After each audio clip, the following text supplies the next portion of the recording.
Hi traders அனைவருக்கும் வணக்கம். நம்ம இந்த வீடியோவில் என்ன பார்க்க போகிறோம்னா ஆப்ஷன் பையிங் விசஸ் செல்லிங்ஸ் எது சிறந்தது அப்படின்றத தான் நம்ம இந்த வீடியோவில் பார்க்க போகிறோம்.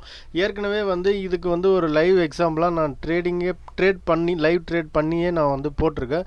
இருந்தாலும் இதை வேறு ஒரு ஆஸ்பெக்டில், அதாவது ஏன் அப்படின்ற இந்த லாஜிக்ஸ் என்ன அப்படின்றது நம்ம இப்போ ஒரு சார்ட் இந்த மாதிரிலாம் இல்லாமல் ஜென்ரலாக இதை எது சிறந்ததுன்றதை ஜென்ரலாக பேசலாம் அப்படின்றது தான் இந்த வீடியோவோட நோக்கம்.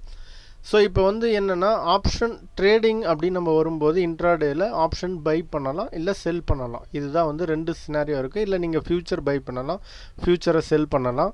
ஸோ இந்த எல்லாமே இதில் எது வேணால் நீங்கள் பண்ணலாம். இருந்தாலும் என்னென்னா ஆப்ஷன் பையிங் பெஸ்ட்டாக செல்லிங் பெஸ்ட்டாக அப்படின்னு சொல்லி கேட்டால் நம்ம most of the retail trader new commerce வரவங்க எல்லாருமே என்ன பண்ணுறோம், நம்ம ஆப்ஷன் பையிங்கை சூஸ் பண்ணுறோம். ஏன்னா ஒரு குறைஞ்ச கேபிட்டல் இருந்தாவே போதும்.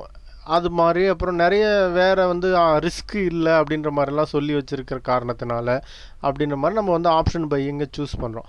ஆனாலும் பார்த்திங்கன்னா ஆப்ஷன் செல்லிங் தான் சிறந்ததுன்னு சொல்லிகிட்டு இருக்காங்க, இல்லை நிறைய பேர் பண்ணுறாங்க. ஆனாலும் நம்மளுக்கு அது ஏதோ வேறு, அது நம்மளுக்கு இல்லை, அது வேறு ஏதோ ஒரு லெவலுக்கு மேலே இருக்கிறவங்களுக்காகவோ இல்லை என்னவோ அப்படி அதுக்கு ரொம்ப பெரிய கேபிட்டல் வேணுமோ அப்படின்ற மாதிரி நம்ம என்ன பண்ணுறோன்னா அதை டச் பண்ணாமே இருக்கிறோம். இப்போ நான் பர்சனலாக என்னுடைய எக்ஸ்பீரியன்ஸில் சொல்கிறேன். நான் ட்ரேடிங் ஸ்டார்ட் பண்ண புதுசில் ஆப்ஷன் பை பண்ணிகிட்டே இருக்கணும். அப்புறம் கன்சிஸ்டன்ஸியாக ப்ராஃபிட் வரல, இல்லை ஏதோ ஒரு சின்ன தப்பு அது பெருசாக எடுத்துகிட்டு போய் விட்டுருது. இந்த மாதிரி போயிட்டே இருக்கும்போதும் நானும் அடிக்கடி ஏதாவது ஒரு யூடியூப் சேனலில் இல்லை ஒரு பெரிய லெஜண்ட் ட்ரேடர்ஸ்லாம் அவங்க ஆப்ஷன் தான் செல் பண்ணுறாங்கன்னு தெரியும், ஆனால் ஆப்ஷன் செல்லிங் தான் பெஸ்ட்டுன்னு அவங்க சொல்லுவாங்க. இது எல்லாமே கேட்பேன். ஆனால் அது இதெல்லாத்தையும் கேட்டுட்டு நம்ம கூட இருக்கிற ட்ரேட் பண்ணுறவங்களுடைய அந்த மாதிரி ஆளுகிட்ட பேசும்போது, ஐயோ அதெல்லாம் அன்லிமிட்டட் ரிஸ்க்குப்பா, அதெல்லாம் வேலைக்கு ஆகாது, நம்ம இப்போ இதுலையாவது 1000-500 விட்டுட்டுருக்கோம், அதில் லட்சக்கணக்கில் விட்டுருவோம் அப்படி இப்படின்னு சொல்லுவாங்க. திரும்ப நம்ம வழக்கமாக நம்ம பாதையே கன்டினியூ பண்ணிகிட்ருப்போம். அது என்னன்னு தெரிஞ்சுக்காமையே கூட இருந்துட்டு இருந்தேன். அப்புறம் தான் தெரிஞ்சது இந்த அன்லிமிட்டட் லாஸ்ன்றது நம்மளுக்கு எப்படி வரும், ஸ்டாப் லாஸ்லாம் போடாமல் இருந்தால் தான் வரும். இல்லை நம்ம அது மாதிரி இல்லாமல் எப்படி ஃபுல்லாக அன்லிமிட்டட் லாஸ் வரும் அப்படின்னு இப்படி யோசித்து அதில் என்ன தான் இருக்குதுன்னு சொல்லி நம்ம ஒரு அடுத்த ஸ்டெப்பு நம்ம அதில் எடுத்து வச்சு பார்க்கும்போது தான் தெரிஞ்சுது. உண்மையாகவே நான் பர்சனலாக பை ஹார்ட்லேருந்து பேசுகிறேன்.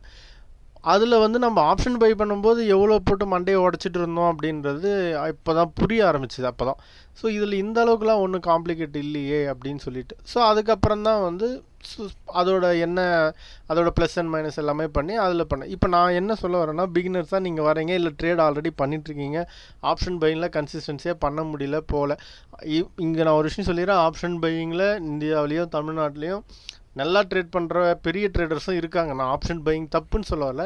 இது ரெண்டுத்துக்குள்ள வித்தியாசத்தை புரிஞ்சுக்கிட்டிங்கன்னா இதில் எவ்வளோ ஈஸியாக நம்மளுக்கு ஹெட்ஜிங் அப்படின்னு சொல்லலாம். ஹெட்ஜ்னா என்னென்னா நம்மளும் ஜெயிக்கிறதுக்கு ஒரு சான்ஸ் இருக்கணும்ல. இப்போ நம்ம 2 பேர் காம்படிட் பண்ணுறோன்னா நீங்கள் ஒரு 50% ஒரு வாட்டி நீங்கள் ஜெயிச்சா ஒரு வாட்டி நான் ஜெயிக்கிறதுக்கு அது மாதிரி இருந்தால் தான் அந்த போட்டிக்கு நம்ம பார்ட்டிசிபேட் பண்ண விருப்பப்படுவோம். நீங்கள் 10 வாட்டி ஜெயிக்கிறீங்க, என்னால் ஒரு வாட்டி தான் ஜெயிக்க முடியுதுன்னா நான் அந்த போட்டிக்கு வரமாட்டேன்ல. ஸோ இந்த ஆப்ஷன் பையிங்கிறது அந்த மாதிரி தான் இருக்குது. பட் ஆப்ஷன் செல்லிங்கிறது அப்படி இல்லை. ஸோ இதுக்கு மேலே 2 பேர் சண்டை போட்டுட்ருக்காங்க, ஓகேங்களா. ஸோ இப்போ இந்த 2 பேர் சண்டை போட்ட உடனே ஒரு ஆள் கம்பல்சரி, சண்டை போட்ட ஒரு ஆள் கம்பல்சரி இப்படி கீழே விழுறதுக்கு வாய்ப்பு இருக்குது. ஒரு ஆள் தான் வின் பண்ணி மேலே போகிறதுக்கு வாய்ப்பு இருக்குது. ஸோ இது ஒரு டேபிள் இல்லை நீங்கள் ஸ்டாண்டு இது மாதிரி வேணால் வச்சுக்கோங்க. ஒருத்தர் கீழே விழ போகிறாரு, ஒருத்தர் மேலே ஜெயிக்கிறவரை இவர் அடிச்சுட்டு மேலே ஏற போகிறாருன்னு வச்சுக்கோங்க. ஸோ நம்ம என்ன பண்ண போகிறோம், ஆப்ஷன் பையர் என்ன பண்ணுறோம், ஸோ இங்கே காலுக்கும் புட்டுக்கும் இப்போ இவர் சிஇ இல்லை இவர் பிஇ இப்படி வச்சுங்க. இவங்க 2 பேருக்கு இந்த காம்படிஷன். ஒருத்தர் என்ன பண்ண போகிறாரு, முடிவு பண்ணிவிட்டு இது மேலே போக போகிறாரு, ஒருத்தர் கீழே வர போகிறாரு. ஸோ மார்க்கெட் மேலே போகும்போது அது யாரோ அந்த பேரலல் பர்சன், அந்த கன்சர்ன் பர்சன் மேலே போக போகிறாரு. மார்க்கெட் கீழே வரும்போது அதுக்கான இப்போ மார்க்கெட் மேலே போகுதுன்னா சி மேலே போகும், பி கீழே வரும். அப்போ இவர் கீழே விழ போகிறாருன்னு வச்சிங்களேன். இப்போ நம்ம ஒன்றும் இல்லை, இந்த மாதிரி ஒரு லைனை போட்டுட்டு வெயிட் பண்ணுறோம். இந்த லைனுக்கு கீழே எவன் வரானோ அவனை நம்ம வெட்டுறோம். ஸோ வெட்டுற மீன்ஸ் அவரை செல் பண்ணுறோம், அவ்வளோதான். ஸோ இதுதான் நம்மளுடைய கான்செப்ட், செல்லருடைய கான்செப்ட். அப்போ அந்த ஒரு லைனை போட்டுட்டு நம்ம வெயிட் பண்ணிகிட்டே இருக்கோம். இந்த லைனுக்கு கீழே வரவங்கள நம்மளும் போட்டு அடிக்கிறோம். அவர் அடித்து அவரை கீழே சாய்ச்சிட்டாரு, அவரை நம்மளும் போட்டு அடிக்க வைக்கிறோம். ஸோ இப்போ என்ன மேட்ருன்னா, இப்போ நம்ம ஒருத்தரை செல் பண்ணுறோம், கீழே விழுறவரை நம்ம செல் பண்ணுறோம். அப்படி செல் பண்ணும்போது அவரால் மேலே எழுந்திருக்கிறதுக்கான வாய்ப்புன்றது கொஞ்சம் கம்மி.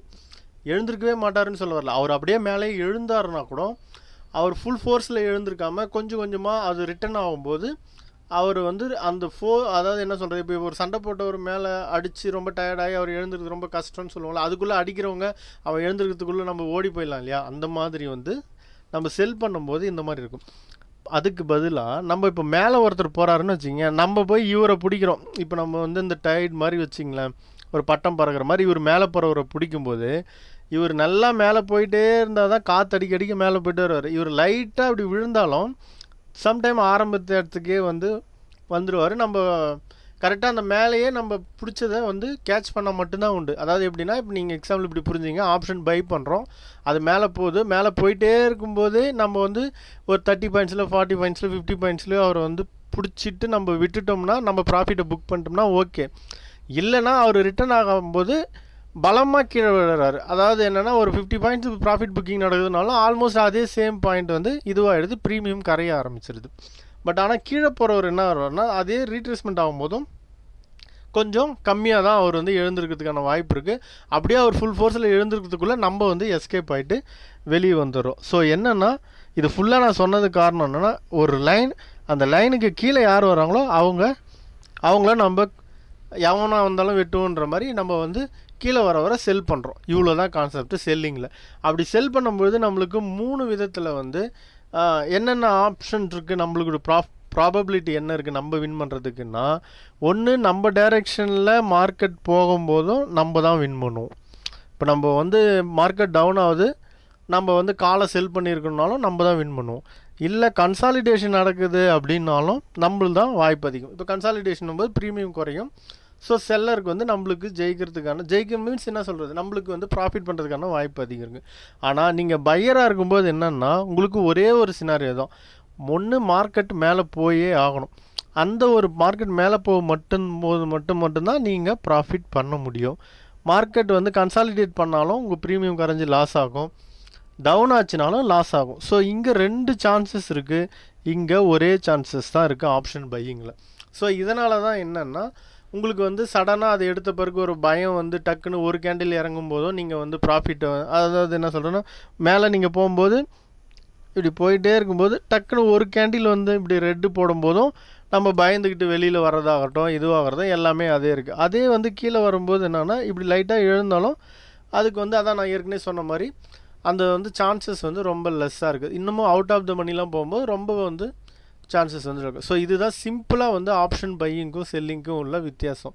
ஸோ இதனால தான் நம்ம வந்து என்னென்னா, செல் பண்ணும்போது நம்மளுக்கு வந்து நம்மளுக்கு அதாவது இப்போ நான் சொன்னேன் இல்லையா, 10 வாட்டி நீங்களே வின் பண்ணால் நான் எப்போ வின் பண்ணுறதுன்ற மாதிரி நம்மளுக்கு வந்து 2 சான்சஸ்லையும் நம்ம ப்ராஃபிட் பண்ண வாய்ப்பு இருக்குது. அதில் ஒரு சான்சஸ் மட்டும்தான் நம்மளுக்கு ப்ராஃபிட் பண்ண வாய்ப்பு இருக்குது. அதனால தான் நம்ம என்ன சொல்கிறோம்னா, ஆப்ஷன் செல்லிங்குக்கு வந்து சேஞ்ச் பண்ணிக்கணும், அது ஒன்றும் பெரிய ஒரு விஷயம் இல்லை அப்படின்றத நான் சொல்ல வரேன். அப்படி ஆப்ஷன் செல்லிங்க்கு நம்ம சேஞ்ச் பண்ணும்போது அதுக்கு என்னென்ன ப்ளஸ் இருக்குது, மைனஸ் இருக்குது, எவ்வளோ கேபிட்டல் ரெக்யர்மெண்ட் இருக்குன்றதை நம்ம அடுத்த வீடியோவில் பார்க்கலாம். ஸோ இந்த வீடியோவில் நான் என்னென்ன சொல்லியிருக்கேன் நான் நம்புகிறேன் அப்படின்னா, ஆப்ஷன் பையிங்க்கும் செல்லிங்க்கும் உள்ள வித்தியாசத்தை ஒரு வேறு, அதாவது சார்ட்டு அந்த மாதிரிலாம் பேசாமல் ஒரு லாஜிக்கல் அடிப்படையில் பேசியிருக்கேன். ஸோ ஆப்ஷன் செல்லிங்கில் என்ன பெனிஃபிட் இருக்குது, ஆப்ஷன் பையிங்கில் என்ன பெனிஃபிட் இருக்குன்றதை சொல்லியிருக்கேன். உங்களுக்கு இந்த வீடியோ பிடிச்சிருக்குன்னு நம்புகிறேன். ஏதாவது டவுட் இருந்தால் கமெண்ட் பண்ணுங்கள், லைக் பண்ணுங்கள், ஷேர் பண்ணுங்கள். தேங்க்யூ.